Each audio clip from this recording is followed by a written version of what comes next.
ਗੁਰੂ ਪਿਆਰੀ ਸਾਧ ਸੰਗਤ ਜੀ, ਮੈਂ ਵਿਨੋਦ ਜੋ ਲੰਡਨ ਇੰਗਲੈਂਡ ਵਿੱਚ ਰਹਿੰਦਾ ਹਾਂ, ਆਪ ਜੀ ਦੇ ਲਈ ਪੂਜਯ ਮਨੀਸ਼ ਸਾਹਿਬ ਜੀ ਦੇ ਅਨਮੋਲ ਵਚਨ ਲੈ ਕੇ ਹਾਜ਼ਰ ਹੋਇਆ ਹਾਂ। ਬੇਨਤੀ ਹੈ ਕਿ ਜੋ ਕੋਈ ਵੀ ਪ੍ਰੇਮੀ ਇਹਨਾਂ ਵਚਨਾਂ ਨੂੰ ਸੁਣੇ, ਕੋਸ਼ਿਸ਼ ਕਰਕੇ ਇਹਨਾਂ ਵਚਨਾਂ ਤੋਂ ਲਾਭ ਉਠਾਵੇ। ਤਾਂ ਸਾਧ ਸੰਗਤ ਜੀ, ਪੇਸ਼ ਹਨ ਪੂਜਯ ਮਨੀਸ਼ ਸਾਹਿਬ ਜੀ ਦੇ ਅਨਮੋਲ ਵਚਨ। ਤੇ ਅੱਜ ਕੱਲ੍ਹ ਤੋਂ ਅੱਗੇ ਵਚਨ ਨੰਬਰ 359। ਅੱਜ ਰਾਤ ਦੀ ਮਜਲਿਸ ਵਿੱਚ ਪੂਜਯ ਮਨੀਸ਼ ਸਾਹਿਬ ਜੀ ਨੇ ਭਜਨ ਮੰਡਲੀ ਨੂੰ ਰਾਮ ਗੁਣ ਨਿਆਰੋ ਸ਼ਬਦ ਬੁਲਾਉਣ ਤੋਂ ਬਾਅਦ ਫਰਮਾਇਆ, ਬੋਲੋ ਬਈ, ਇਹ ਦੁਨੀਆ ਦੀ ਚੀਜ਼ ਹੀ ਨਹੀਂ, ਜਿਨ੍ਹਾਂ ਨੂੰ ਸਾਰੀ ਦੁਨੀਆ ਪੂਜਦੀ ਹੈ ਤੇ ਉਹਨਾਂ ਨੇ ਵੀ ਅੰਤ ਨਹੀਂ ਪਾਇਆ ਉਸ ਮਾਲਿਕ ਦਾ।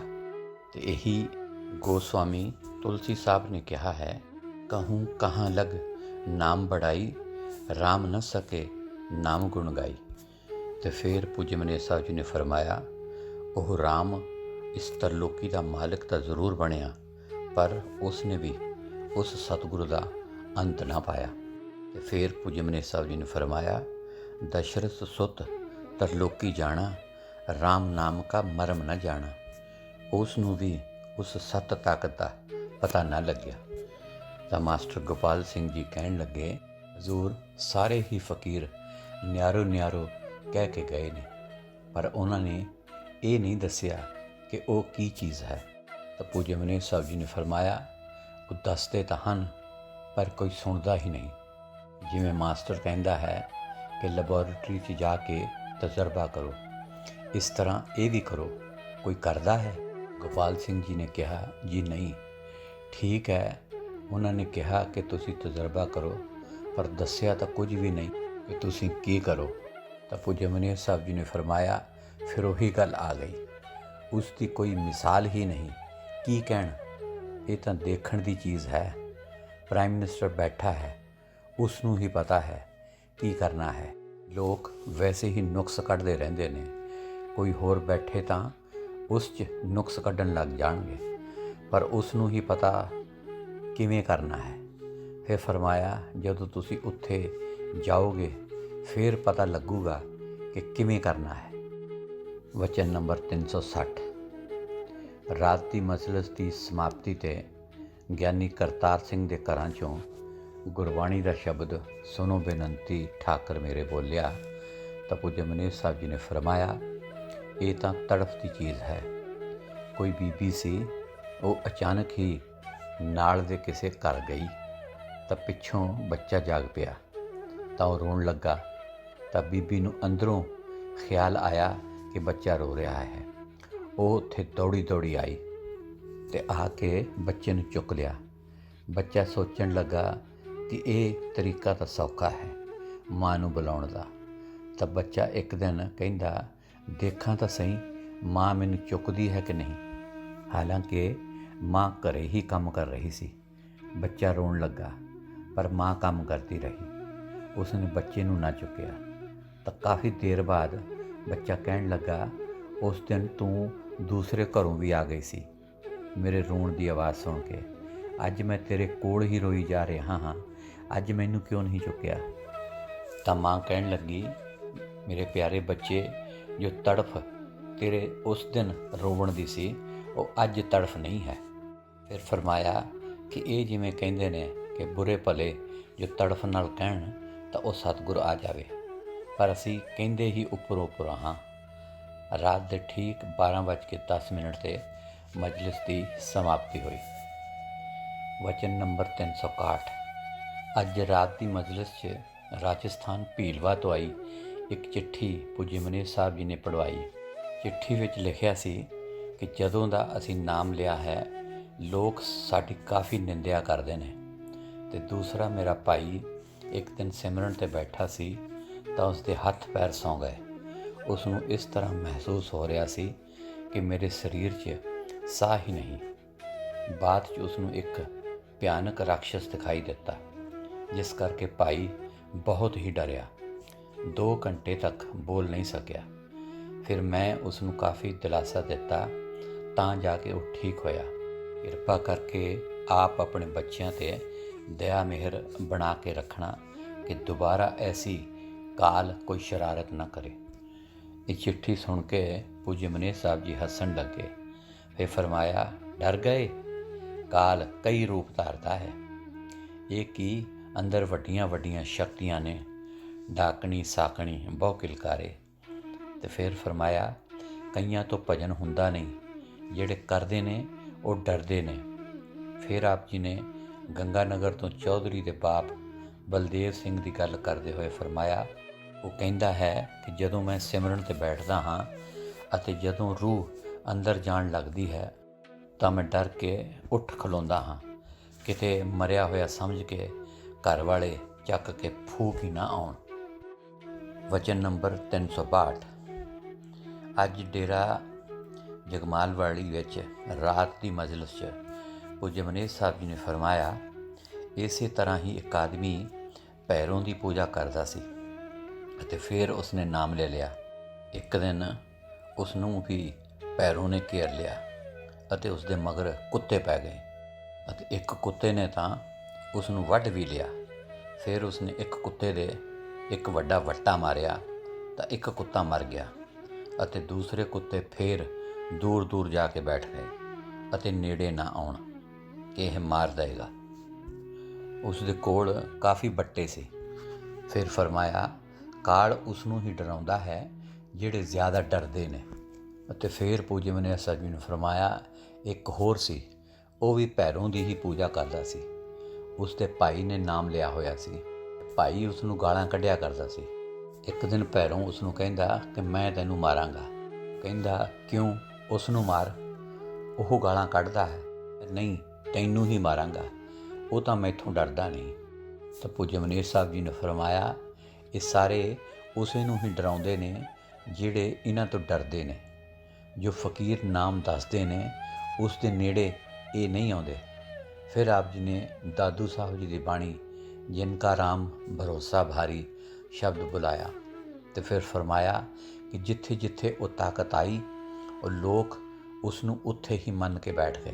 ਪਹਿਲਾਂ ਕਹਿੰਦੇ ਸੀ ਕਿ ਇਹ ਨਾਮ ਸਭ ਤੋਂ ਵੱਡਾ ਹੈ। ਅਗਰ ਈਸਾ 'ਚ ਉਹ ਤਾਕਤ ਆਈ ਤਾਂ ਉਹ ਕਹਿੰਦੇ ਤਾਕਤ ਇੱਥੇ ਹੀ ਹੈ।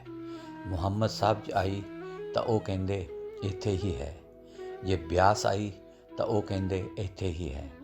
ਤਾਂ ਮਾਸਟਰ ਗੋਪਾਲ ਸਿੰਘ ਜੀ ਕਹਿਣ ਲੱਗੇ, ਜੀ ਫਿਰ ਅਸਲੀਅਤ ਕੀ ਹੈ?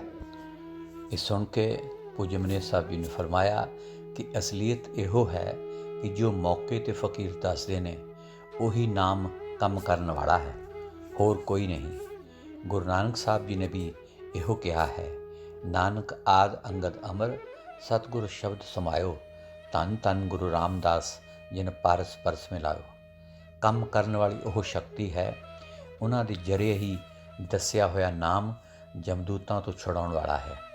ਜੀਆ ਰੇ ਓਲਾ ਨਾਮ ਕਾ ਔਰ ਜੇ ਕਰਮ ਕਮਾਵਣੇ ਤਿੰਨ ਮੇਂ ਪਾਉ ਹੈ ਜਮ ਕਾ। ਫਿਰ ਫਰਮਾਇਆ, ਨਾਮ ਤੋਂ ਬਿਨਾਂ ਕਰਮਾਂ ਦਾ ਜਾਲ ਖਤਮ ਨਹੀਂ ਹੁੰਦਾ। ਵਚਨ ਨੰਬਰ 363। ਅੱਜ ਰਾਤ ਦੀ ਮਜਲਿਸ 'ਚ ਪੂਜਯ ਮਨੇਹ ਸਾਹਿਬ ਜੀ ਨੇ ਕਿ ਜਾਗੋ ਤੇ ਰੋਵੋ, ਬਸ ਇਹੀ ਹੈ, ਮਾਲਕ ਅੱਗੇ ਫਰਿਆਦ ਕਰੋ। ਬਾਅਦ 'ਚ ਸਿਮਰਨ ਦਾ ਅੰਗ ਸ਼ਬਦ ਪੜ੍ਹਿਆ ਤਾਂ ਮਨੇਹ ਸਾਹਿਬ ਜੀ ਨੇ ਭੋਪਾਲ 'ਚ ਗੈਸ ਰਿਸਨ 'ਚ ਹੋਈਆਂ ਮੌਤ ਦੇ ਬਾਰੇ ਜ਼ਿਕਰ ਕਰਦੇ ਫਰਮਾਇਆ, ਬਸ ਬਈ ਇੱਕ ਸਿਮਰਨ ਹੀ ਸਹਾਈ ਹੈ, ਨਹੀਂ ਤਾਂ ਹਾਲ ਕਿਹੜਾ ਹੈ। ਅਤੇ ਫਿਰ ਫਰਮਾਇਆ, ਇਹ ਜਿਹੜੀਆਂ ਗੈਸਾਂ ਬਣੀਆਂ ਨੇ ਇਹ ਇੱਕ ਨਾ ਇੱਕ ਦਿਨ ਜ਼ਰੂਰ ਚੱਲਣਗੀਆਂ। ਅਤੇ ਫਿਰ ਫਰਮਾਇਆ, 2 ਐਟਮ ਬੰਬ ਚੱਲ ਜਾਣ ਤਾਂ ਸਾਰੀ ਦੁਨੀਆ ਖਤਮ ਹੋ ਜਾਏ। ਹੁਣ ਤਾਂ ਹਿੰਦੁਸਤਾਨ ਨੇ ਵੀ ਬਣਾ ਲਏ ਨੇ।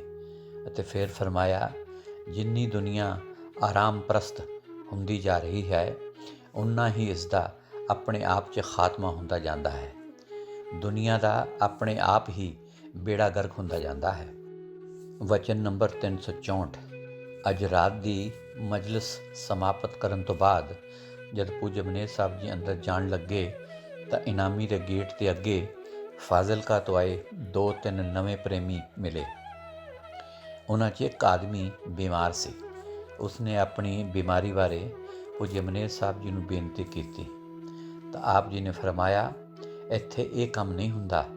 ਅਸੀਂ ਤਾਂ ਇੱਕ ਗੱਲ ਜਾਣਦੇ ਹਾਂ ਕਿ ਨਾਮ ਜਪੋ ਤੇ ਆਪਣੇ ਛੁਟਕਾਰੇ ਦਾ ਬੰਦੋਬਸਤ ਕਰੋ। ਇੱਥੇ ਧਾਗੇ ਤਵੀਤ ਨਹੀਂ ਕੀਤੇ ਜਾਂਦੇ।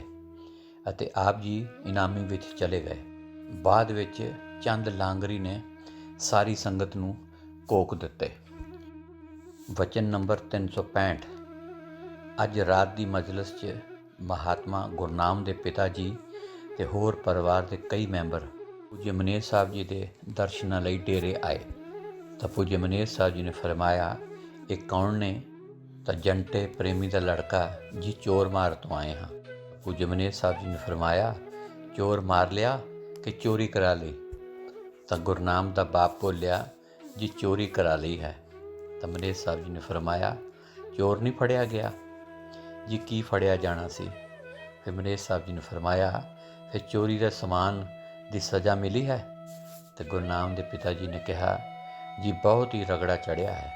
ਫਿਰ ਕਿਹਾ, ਜੀ ਜੰਟੇ ਦੇ ਲੜਕੇ ਨੇ ਸ਼ਰਾਬ ਪੀ ਲਈ ਸੀ, ਉਸ ਬਾਰੇ ਗੱਲ ਕਰ ਰਹੇ ਸੀ। ਤਾਂ ਪੂਜਯ ਮਨੇਰ ਸਾਹਿਬ ਜੀ ਨੇ ਫਰਮਾਇਆ, ਦੇਖ ਲਓ, ਨਾਲੇ ਰੋਜ਼ ਸੁਣਦੇ ਨੇ, ਪੁਰਾਣੇ ਪ੍ਰੇਮੀ ਨੇ, ਤਾਂ ਵੀ ਇਹ ਹਾਲ ਹੈ। ਫਿਰ ਆਪ ਜੀ ਨੇ ਪੁੱਛਿਆ ਕਿ ਤਵੀਤ ਵਗੈਰਾ ਵੀ ਕਰਾਏ ਨੇ?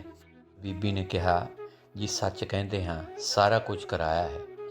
ਅਸੀਂ ਤਾਂ ਇਹਨਾਂ ਨੂੰ ਕਹਿੰਦੇ ਸੀ ਕਿ ਸਿੱਧੇ ਰਸਤੇ ਚੱਲੋਗੇ ਤਾਂ ਸੁੱਖ ਪਾਓਗੇ। ਤਾਂ ਪੂਜਯ ਮਨੇਰ ਸਾਹਿਬ ਜੀ ਨੇ ਫਰਮਾਇਆ, ਅੱਗ ਲੱਗਦੀ ਹੈ ਤਾਂ ਕੋਲ ਬੈਠੇ ਨੂੰ ਵੀ ਤਾਂ ਸੇਕ ਲੱਗਦਾ ਹੈ। ਨਾਲੇ ਇੱਥੇ ਰੋਜ਼ ਸੁਣਦੇ ਨੇ ਪਰ ਮਨ ਬੜਾ ਢੀਠ ਹੈ। ਤੇ ਫਿਰ ਪੂਜਯ ਮਨੇਰ ਸਾਹਿਬ ਜੀ ਨੇ ਫਰਮਾਇਆ, ਸੂਲ ਤੋੜਨ ਵਾਲੇ ਨੂੰ ਤਾਂ ਸਜ਼ਾ ਜ਼ਰੂਰ ਮਿਲਦੀ ਹੈ। ਵਚਨ ਨੰਬਰ 366। ਅੱਜ ਰਾਤ ਦੀ ਮਜਲਿਸ 'ਚ ਸੰਗਤ ਕਾਫੀ ਥੋੜ੍ਹੀ ਸੀ। ਤਾਂ ਪੂਜਯ ਮਨੇਰ ਸਾਹਿਬ ਜੀ ਨੇ ਪੁੱਛਿਆ ਕਿ ਬਾਕੀ ਦੇ ਕਿੱਥੇ ਨੇ? ਤਾਂ ਮਹਾਤਮਾ ਪਹਿਲਵਾਨ ਜੀ ਨੇ ਦੱਸਿਆ, ਜੀ ਪੂਰਨ ਕਹਿੰਦਾ ਸੀ ਕਿ ਖੱਤਿਆਂ 'ਚੋਂ ਖਾਦ ਕੱਢਣੀ ਹੈ, ਉਹ ਸੇਵਾ 'ਤੇ ਲੱਗੇ ਹੋਏ ਨੇ। ਤਾਂ ਮਨੇਰ ਸਾਹਿਬ ਜੀ ਨੇ ਫਰਮਾਇਆ, ਬਸ ਫਿਰ ਠੀਕ ਹੈ।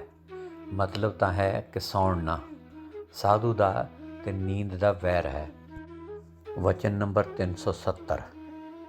ਅੱਜ ਕਬੀਰ ਸਾਹਿਬ ਜੀ ਦੀ ਬਾਣੀ ਦਾ ਸ਼ਬਦ ਬੋਲਿਆ, ਮਨ ਲਾਗਿਓ ਮੇਰੋ ਯਾਰ ਫਕੀਰੀ ਮੇ। ਤਾਂ ਸਰਸੇ ਵਾਲੇ ਸਤੀਸ਼ ਲੜਕੇ ਵੱਲ ਇਸ਼ਾਰਾ ਕਰਦੇ ਹੋਏ ਮਨੇਰ ਸਾਹਿਬ ਜੀ ਨੇ ਫਰਮਾਇਆ, ਕਿਵੇਂ ਸਤੀਸ਼, ਫਕੀਰ ਬਣੇਗਾ? ਇਹ ਕਹਿ ਕੇ ਪੂਜਯ ਮਨੇਰ ਸਾਹਿਬ ਜੀ ਹੱਸਣ ਲੱਗ ਗਏ। ਤੇ ਫਿਰ ਫਰਮਾਇਆ, ਫਸ ਗਏ ਹੁਣ। ਤੇ ਫਿਰ ਫਰਮਾਇਆ, ਅੱਧੇ ਨਾਲੇ ਜ਼ਿਆਦਾ ਇਸੇ ਤਰ੍ਹਾਂ ਹੀ ਦੁਨੀਆ ਫਸੀ ਹੋਈ ਹੈ, ਨਾ ਇੱਧਰ ਦੀ ਹੈ ਨਾ ਉੱਧਰ ਦੀ ਹੈ। ਅਤੇ ਫਿਰ ਫਰਮਾਇਆ, ਸਾਡਾ ਤਾਂ ਆਪ ਖਿਆਲ ਸੀ ਕਿ ਚਾਰੋਂ ਦਿਸ਼ਾ ਦਗੀਰੀ 'ਚ ਰਹੀਏ, ਉੱਥੇ ਗੋਲੂ ਵਾਲੇ ਹੀ ਠੀਕ ਸੀ।